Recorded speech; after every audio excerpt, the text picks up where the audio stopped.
President Bola Tinubu has called on the militaries across Africa to unite in addressing insecurity and other threats to the continent's unity and stability. He gave this charge when he officially declared open the second edition of the Africa Military Games at the Moshood Abiola National Stadium in Abuja.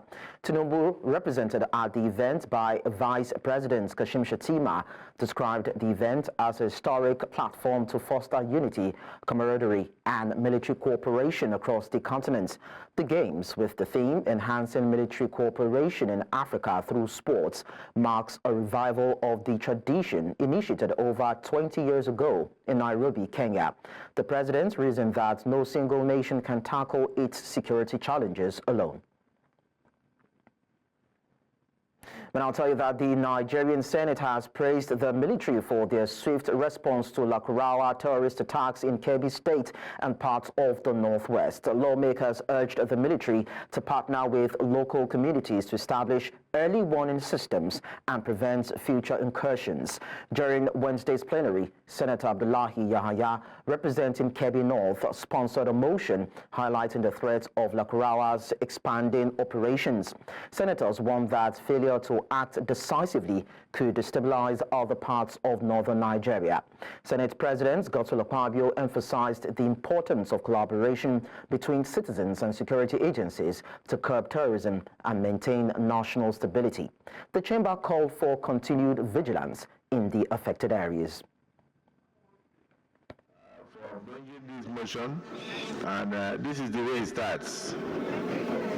And if it is not nipped in the bud, it will spread terror across many parts of this country. So I also want to use this opportunity because from the body of your motion, you pointed out that the Nigerian military moved swiftly and they were able to dislodge them from the communities that they killed people and occupied. And so where we commend the military, we want the military to continue to maintain their presence in those regions in order to forestall a further incursion into the country of this terrorist group. So, and I thank all my colleagues for their contributions. The security of lives of Nigerians is important to all of us, and security belongs to all. So thank you for bringing this, and I hope these motions that we have made today and all the resolutions so far will help to forestall the new group from gaining prominence in the country like all previous groups had done. Thank you so much. Can we now rise for 1 minute silence in honor of those so far killed?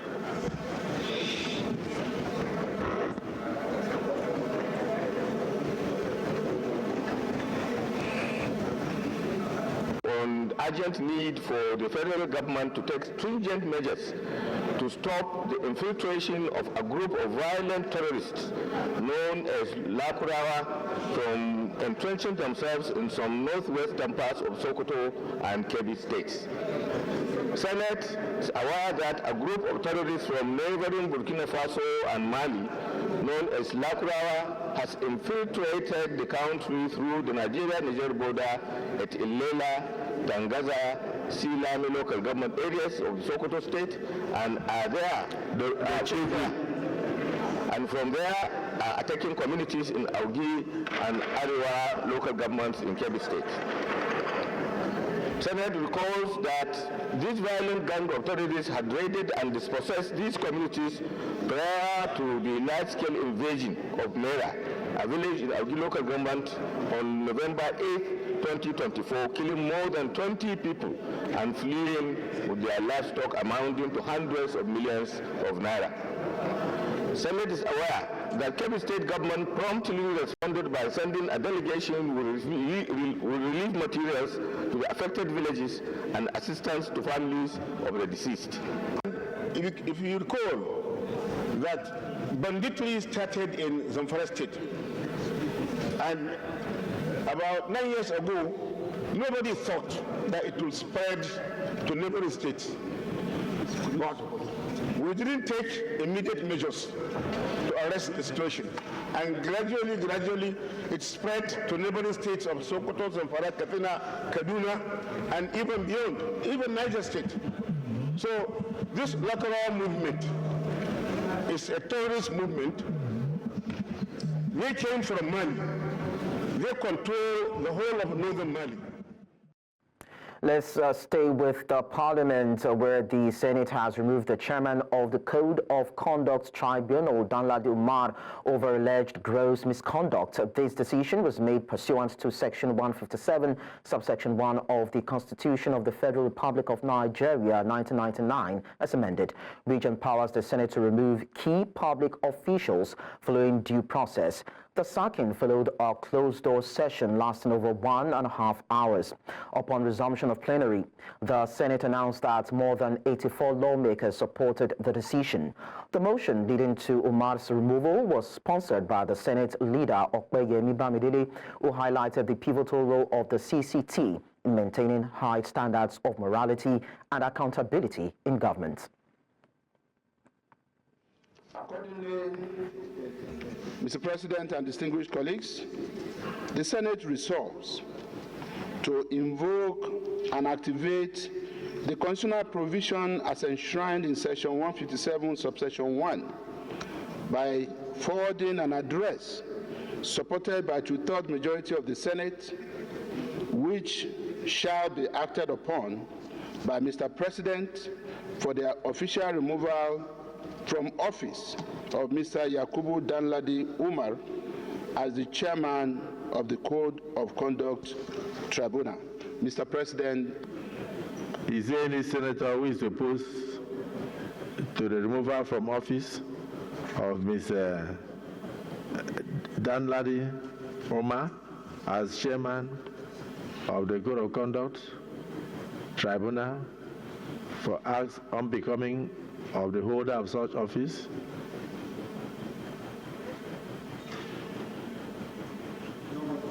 None.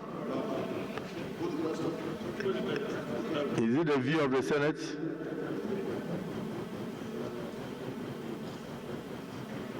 Will the Senate now confirm the invocation and activation of the constitutional provision of Section 157, subsection 1, as enshrined in our 1999 Constitution as amended, removing the chairman of the Code of Conduct Tribunal from office as a result of acts of misconduct and acts unbecoming of the holder of such an office?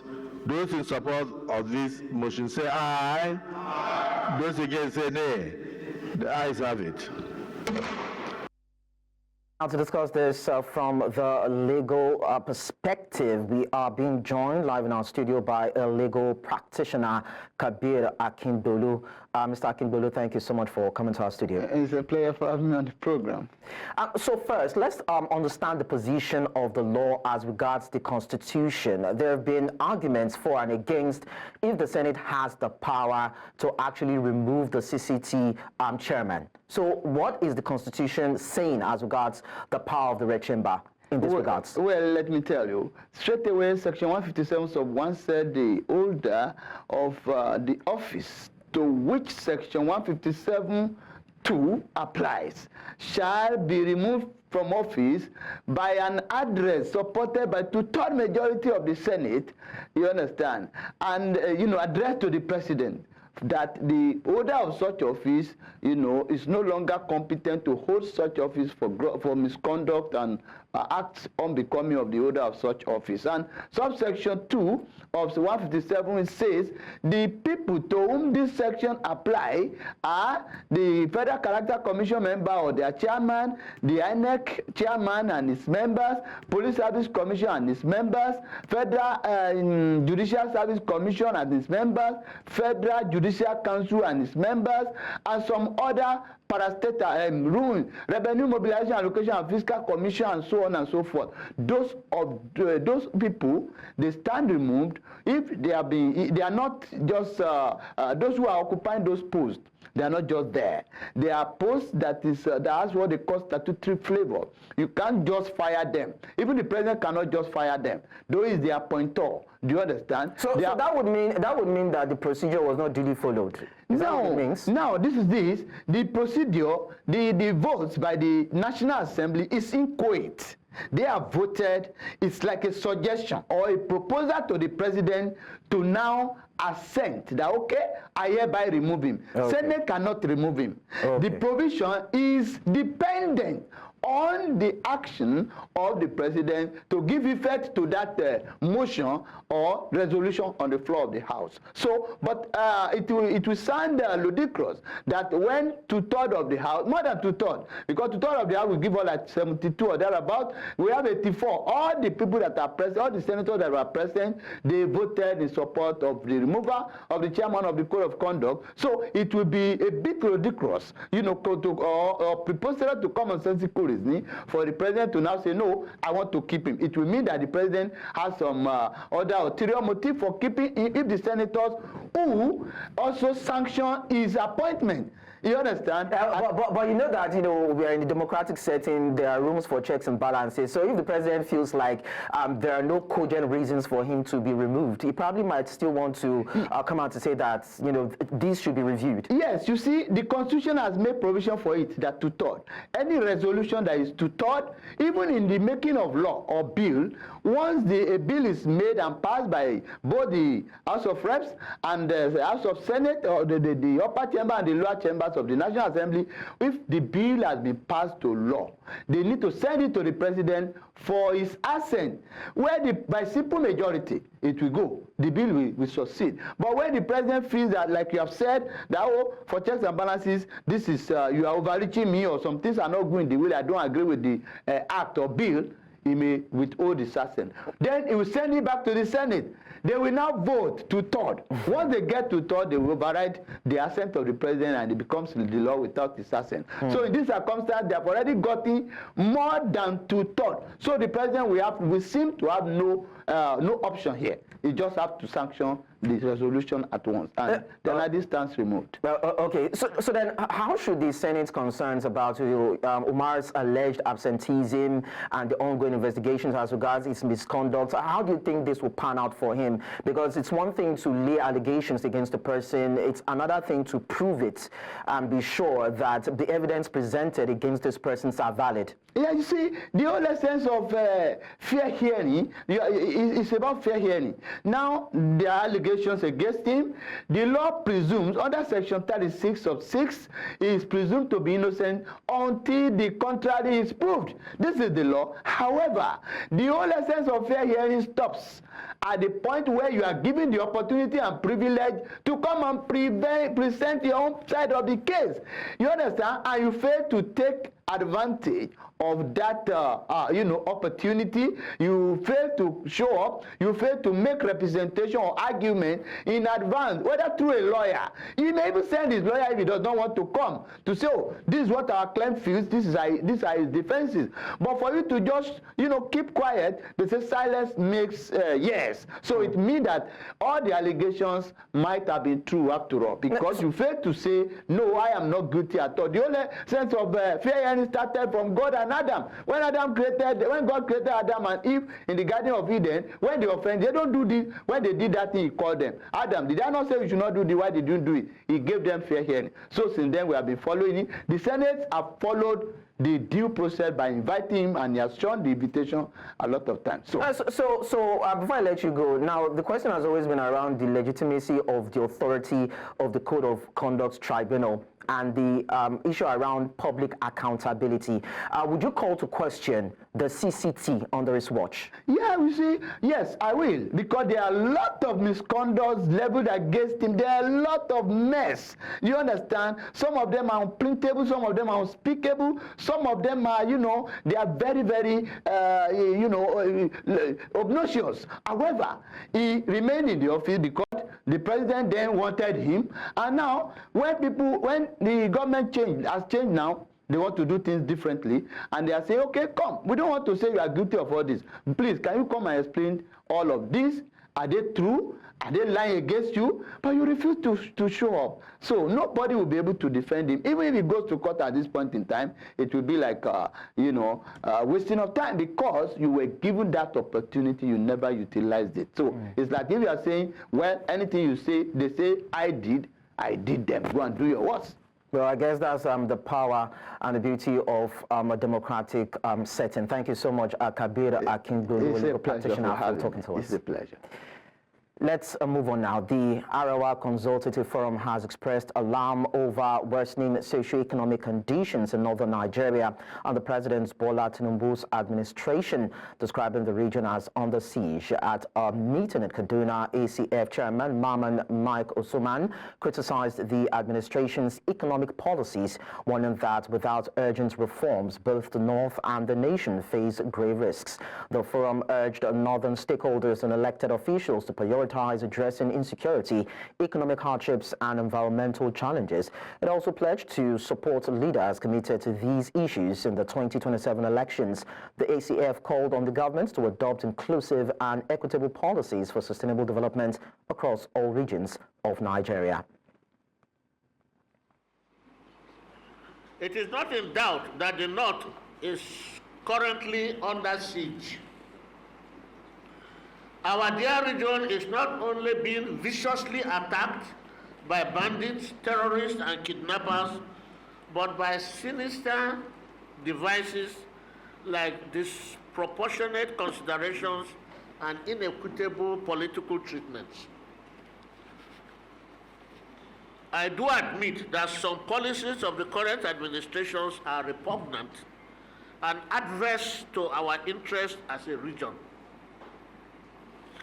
ACF believes that certain policies and behaviors of our own leaders within our region need some critical evaluation. Away from that, we talk education. President Bola Tinubu has dissolved the governing council of the Nnamdi Azikiwe University in Awka, Anambra State, and removed its newly appointed Vice Chancellor, Professor Bernard Odo, and Registrar Rosemary Nwokike. He also approved the removal of Hiku Salami as Pro-Chancellor and Chairman of the Governing Council of the Federal University of Health Sciences, Otukpo, Benue State. The presidency announced this on Wednesday in a statement signed by Tinubu's Special Advisor on Information and Strategy, Bayo Ononuga. The NAU Council, led by Greg Ozumbambadiwe, included 5 other members, namely Afiz Oladejo, Augustine Onyedebelu, Amelioran Osahon, and General Funsho Oyenenyi, retired. We'll go on a break on the news. When we return, we'll tell you about the governor of Lagos State, Sanwo-Olu, who has presented the 2025, or will be presenting the 2025 budget estimates today. We'll bring you the details when we return a bit. Stay with us. Thank you so much for staying with us. We are documented on News Central Television that 2 soldiers were killed early Wednesday morning, that was last week, when gunmen attacked an army checkpoint at the Imo-Abia boundary community of Ekenobizi in Nwaya local government area of Abia State. And so we have our correspondent now, Chinwe Ogele, who will be chronicling or detailing what the situation is right there in somewhere around the market close to where the event happened, where some soldiers were said to have been killed by assailants. Chiwe, good morning to you. Let's have an understanding of where you are, what the situation is as regards the alleged killing of military personnel in Abia State. Good morning, and thanks for having me. I am at Onimu Market, popularly known as Malaysia Market. The market is located in Obo, in Imo State. But then it's a boundary community with Abia State. It's quite close to the checkpoint where the killing happened last week, just about a week ago. And but the interesting thing here is that the road is now open to commuters. People are able to access wherever they are going following that very route. But then the market is yet to begin operations.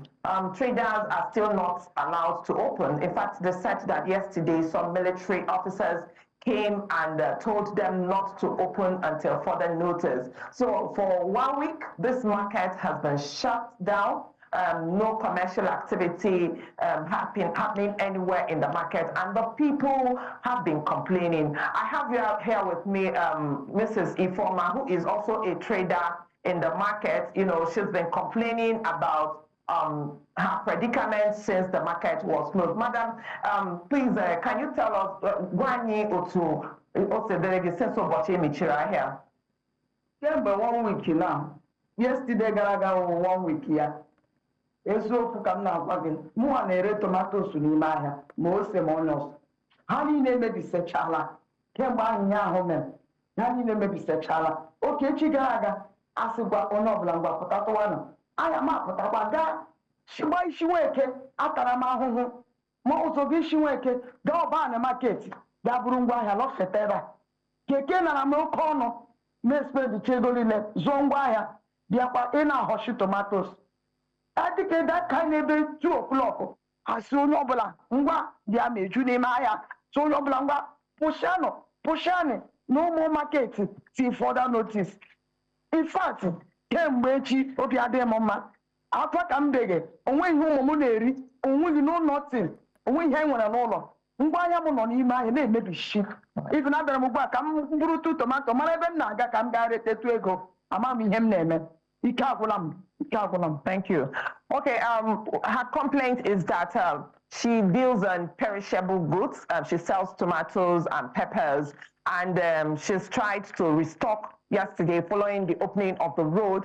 But then because of the order by the military, she had to also close shop again. And now she's stranded. She's complaining about how her family has been without food. So, and that represents the opinion of majority of the people who are just hanging around the market because they do not actually understand why the market will still be closed. But part of the complaints of the people here also is that the incident happened in Abia State. So they are wondering why it is affecting Imo State so much. But then, like I said before, it's a border community between Abia and Imo State. But then, Chiwe, before I let you go, has there been any communication from the military chiefs as regards probably ongoing investigation? Maybe that's why it's affecting, maybe that's why they give the directive for these markets to be closed. We need to have an understanding of whether, they're being queried, or maybe there is an ongoing investigation, and that is why they're halting, market activities in and around those boundary areas.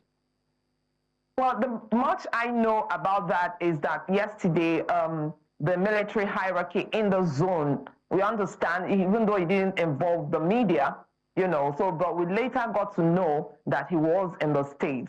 The GOC, commanding Enugu division, was around, and he was the one that actually ordered the reopening of the road. But then, concerning whatever they are doing, whether there's an investigation, of course there will be, but they haven't, talked to us to let us know actually what they are doing. So, but a lot of people are still, confused because they do not understand the situation as it is right now. Okay, so I'd like you to help me ask her if there are alternatives for the perishable goods that they sell or she sells, in terms of maybe there's a space that they can use as makeshift, or maybe there's, a thought to transport their goods from that market where they cannot use for now to other places so that they can at least sell and make money for themselves or themselves. Okay, so onwe ebe ga-ebu ahịa ga-are onwe otu ga-esi mee ahịa ọwụ na ire ya ebe a na-emepega ebe a ga-ire ya onwe ebe ọzọ ga-ebu nwe ya ga-are onwe ebe ọzọ m ga-ebu ya aga ndị ahịa ma o nwere ọnụ Imo ka eji mara m na ọnụ Imo nga ka m na-ere ahịa nwebeghị agatụbeghị m ahịa ọzọ ibi ndị ahịa m na ha akpọ m onwe otu a ga-esi bịa zụtatụ tomato na m si akpụghị anyị gaa were ihe ndị a tomatoes m nọ n'ime shop ugbu a na-emebishi onweghị otu m shere ya onwe otu m shere ya. Okay, so she says she has nowhere else to go to take her goods to. So it's either she sells them here in Onimo or they all get perished. All right, Chiwogele, thank you so much for the update. We continue to keep tabs with you to get more details as regards this. We appreciate that. Away from the east, we bring you back to the southwest of Nigeria, where the Lagos State Governor, Babajide Sanwo-Olu, is set to present the appropriation bill for the year 2025, expected to hit several trillions of naira to the Lagos State House of Assembly today, Thursday, November 21, 2024. The budget size is expected to be above the 2.267 trillion naira in 2024. The State Commissioner for Information and Strategy, Benga Omotosho, who disclosed this in a statement, did not add the exact figure to be presented. Recall that Governor Sanwo-Olu had on January 18, 2024, signed the 2.267 trillion naira 2024 appropriation bill of Lagos State into law, ushering in a new expenditure cycle.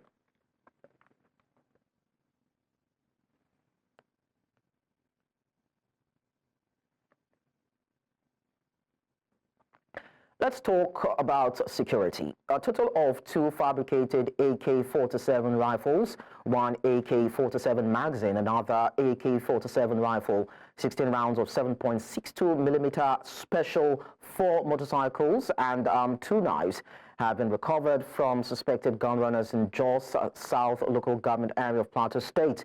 News Central's Joseph Ayanwe reports that the items were recovered from the suspects after troops of 3 Division and Operation Safe Haven conducted joint intelligence-based operations in the state. In recent times, crime in Jos, the Plateau State capital, seems to have been on a decline due to the efforts of troops of the Nigerian Army in 3 Division and Operation Safe Haven, who have recently been commended by residents of Plateau and Kaduna states for the relative peace enjoyed in the areas. However, it is worrisome how arms and ammunition such as these have continued to find their ways in the hands of the wrong people. These suspected gun runners were paraded to journalists at a press briefing in Jos by the media and information officer of Operation Safe Haven less than 7 days after some hoodlums were arrested for various crimes in the state. As part of continued efforts to ensure the security of lives and property within the joint operations area, 3 Division and Operation Safe Haven conducted intelligence-based operations, leading to the arrest of suspected gun runners and recovery of various caliber of arms and ammunition as well as motorcycles. The arrested suspect and recovered items are in the custody of security agencies for interrogation. Major Zakon reiterated the commitment of 3 Division, Maxwell Kobe Cantonment, and Operation Safe Haven in maintaining peace within its joint operations area.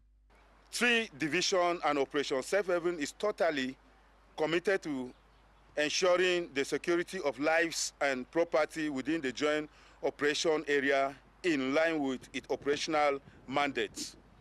Well-meaning members of the public are please requested to continue to avail security agencies with timely intelligence to aid in raiding the area of criminal elements. With this fight on, one would expect that residents of Plateau and other neighboring states will continue to enjoy the relative peace in the areas, while troops continue unrelenting in their drive for greater security. In Jos for News Central, Chizoba Anyuwi. Now, the pervasive issue of drug addiction in Nigeria is a crisis that not only threatens the health and well-being of Nigerian youth, but also undermines the socio-economic fabric of the country. Efforts to address this menace took center stage in Lagos at a luncheon hosted by the Island Club. But beyond the program, the real story lies in understanding the root causes of drug abuse in Nigeria and exploring actionable solutions. News Central's Chidima Ona shares more in this report. A report by the United Nations Office on Drug and Crime in Nigeria indicates that 14.4% of people aged between 15 and 64 years abuse drugs. This addiction continues to pose significant challenges in Nigeria, affecting millions of youths and families nationwide. With rising cases of substance dependency, especially among young people, stakeholders are ramping up efforts to combat the crisis. One of such initiatives unfolded in Lagos at a luncheon organized to tackle this problem. Speaking at the event, the chairman of National Drug Law Enforcement Agency underscored the role of law enforcement and security agencies in combating illicit drug use and trafficking. It is the task of the law enforcement agencies to remove illicit drugs from the public space. The cartels stop at nothing. They are rich, ingenious, and have their tentacles everywhere. and they are also ruthless. So the security agencies have to be one step ahead. They have to be professional, equipped, trained, motivated to do their job. While enforcement has yielded results, the challenges persist. Social pressures, unemployment, and lack of awareness continue to push many into substance abuse. According to Professor Lere Bale, a distinguished speaker at the event, regulating drugs being sold to consumers is essential to reversing the drug addiction trend. I'm currently working with the Federal Ministry of Health on new policies on prescription, which will help to sanitize the society in terms of people getting drugs without prescription. On the clinical side, a consultant psychiatrist highlighted the need for better rehabilitation and the effects of social media on the mental health of patients. The internet and social media has not been very helpful in terms of shaping us. People be still more in watching issues on Instagram, TikTok, and WhatsApp, which are causing a lot of challenges for the youths and putting peer pressure on our youths. As the fight against drug abuse continues, it is clear that no single effort can eradicate the problem. It would take the combined will of government agencies, community leaders, healthcare professionals, and families to save Nigeria's future from the scourge of drug addiction. In Lagos for News Central, I am Chidimma Ona. Let's now take you back to yesterday's World Children's Day celebration, where the Borno State Children's Parliament has called on local government councils across the state to establish local government implementation committees for the child protection law. This was one of the key resolutions during the parliamentary session held at the Borno State House of Assembly as part of World Children's Day celebrations, supported by UNICEF and CASFOD. News Central's Umar Lakurawa completes the reports. Aisha Umar Yahaya, a person living with disability, moves to take her seat at the Borno State House of Assembly. These are young legislators from across the 27 local government areas of Borno State holding a parliamentary session.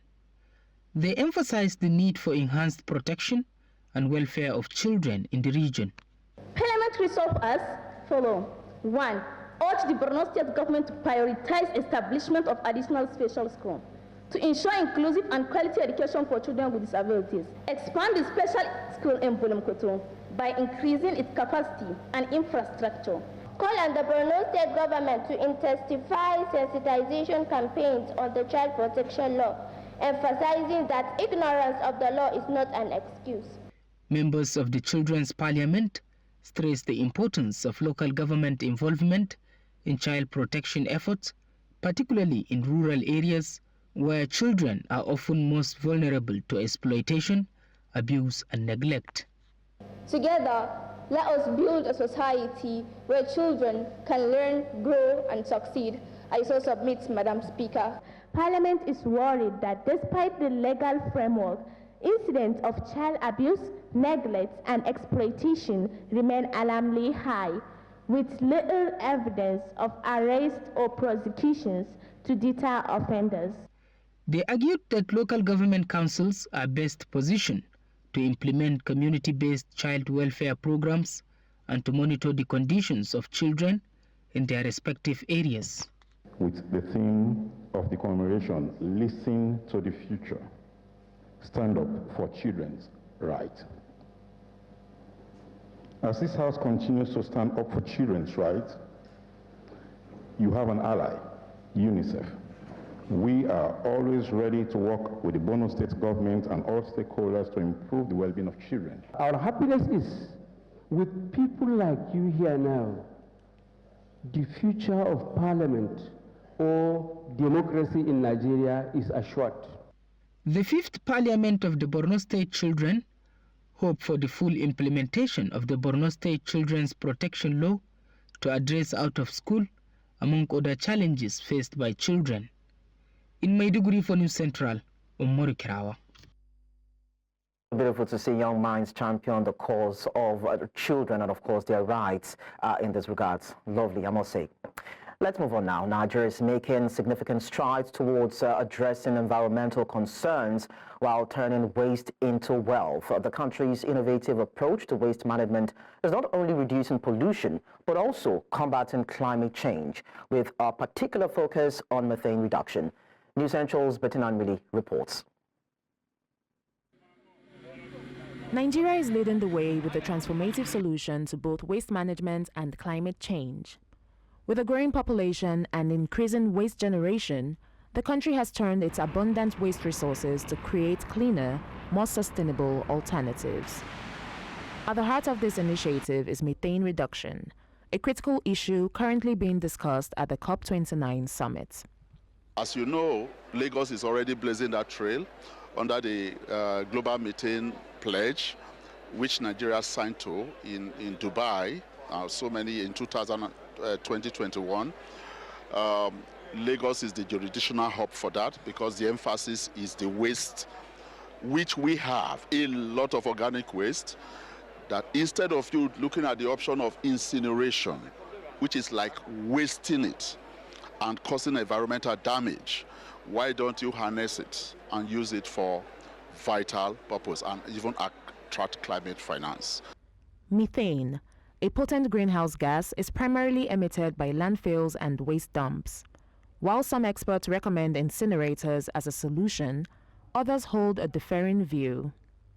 We are struggling with waste management in Nigeria, but then I just have to note as well that not just Nigeria, some of the best waste management systems are also struggling to meet their waste demands, you understand? But however, incineration is not the solution. And then these companies that come with these proposals for incineration tell you, oh, they know that for Africa, you're struggling with your waste and you're struggling with energy. Oh, this is a silver bullet solution, like killing two birds with one stone. But all that glitters is not gold. Those who have gone into this trajectory have stories that you will not like. And the first incinerator in Africa is in Addis Ababa. They promised to have more incinerators. They spent so much money. And after that, it has been a disaster.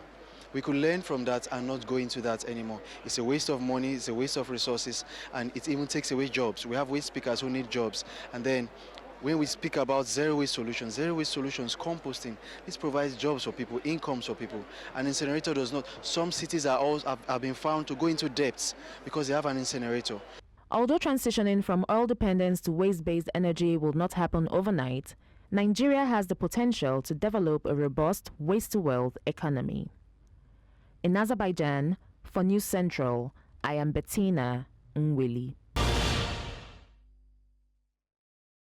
Southern African leaders have resolved to extend for another year the presence of regional troops deployed to fight rebels in conflict-torn Eastern Congo. They also pledged to work towards peace in Mozambique, where disputed elections stoked unrest. The leaders were meeting in Zimbabwe's capital, Harare, for an extraordinary summit under the umbrella of the Southern African Development Community, a bloc of 16 countries that includes the Democratic Republic of Congo. Regional powerhouse South Africa committed close to 3,000 troops for the SADC mission in the DRC, which were deployed last December. Just over 2,000 more are from Tanzania and Malawi. The mandate of the SADC mission in the Democratic Republic of Congo by 1 year, continuing the regional response to address the prevailing unstable security situation in Eastern DRC. Summit extended condolences to the government and the people of the Republic of Mozambique for the lives lost during the post-election violence. We remain grateful to member states and salute our gallant forces who protect our territorial integrity, independence, freedom, sovereignty, and the collective security of our region.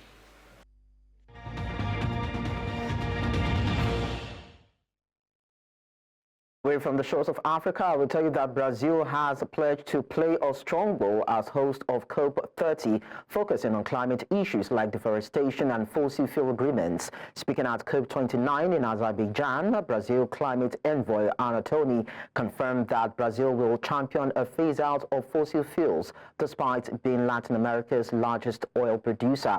She emphasized the need for a global debate on transitioning away from fossil fuels, including potential taxes on coal, oil and gas. Tony stated Brazil's commitment to leading by example, citing its history of addressing deforestation.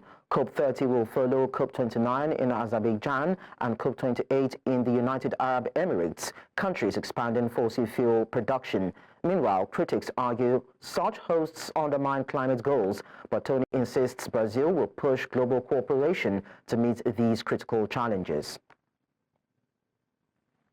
I think people can count on Brazil very strongly is that we always face the problems we had happen with deforestation. We know we have a problem with deforestation. We were there the first ones to say, let us stop deforestation. The same we'll do with fossil fuel, but that agreement needs to be together with the other countries.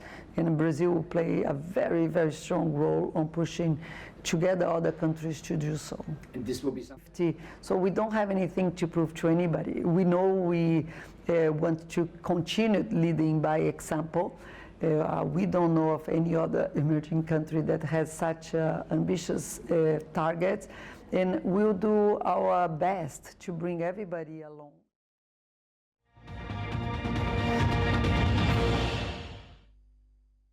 Talking sports now, the Confederation of African Football has revealed the nominees for the 2024 CAF Awards, which will take place on December 16 in Marrakesh, Morocco this year. 10 top players are in the running for the prestigious Women's Player of the Year award, including stars like Aziza Toshoala, Sandrine Niyonkuru, and Tembi Natna. The CAF Women's Interclub Player of the Year also has 6 nominees competing in the ongoing Women's Champions League. Coaches will also be recognized, with names like Kenya Junior Starlets coach Mildred Cheche and University of the Western Cape coach Tenason Kembuli making waves. Winners will be chosen by a panel of experts, including coaches, captains, and media professionals. The awards will honor performances from January to October 2024. Nigerian winger Ademola Lookman returned to training with Serie A club Atalanta on Wednesday after his early return from international duties. Lookman sustained a minor injury in Nigeria's 2025 Africa Cup of Nations qualifying tie against the Cheetahs of Benin Republic in Abidjan last week, Thursday.